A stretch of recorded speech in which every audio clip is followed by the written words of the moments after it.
But I came away believing that the leadership of the Christian right cruelly manipulates the despair of its followers and poses a danger to our open society.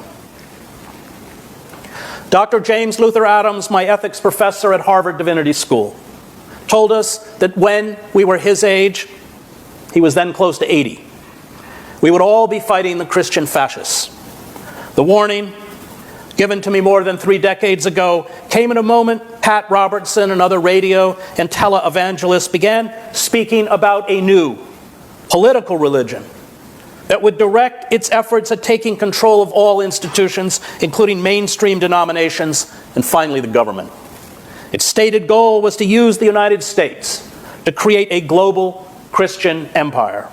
It was hard at the time to take such fantastic rhetoric seriously, especially given the buffoonish quality of those who expounded it. But Adams warned us against the blindness caused by intellectual snobbery. The fascists, he said, were not going to return with brown shirts.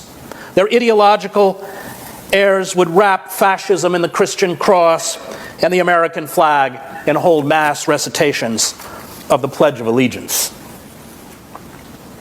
Adams saw in the Christian right, long before we did, disturbing similarities with the German Christian church, similarities that he said would, in the event of prolonged social instability accompanied by economic decline, see American fascists, under the guise of religion, rise to dismantle the open society.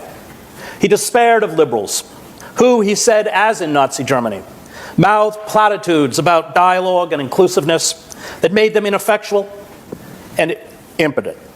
Liberals, he said, did not understand the power and allure of evil, nor the cold reality of how the world worked.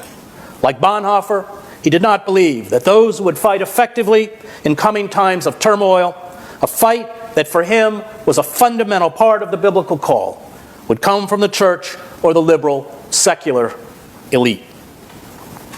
Adams told us to watch closely what the Christian right did to ethnic and religious minorities, as well as those who did not adhere to rigid sexual stereotypes.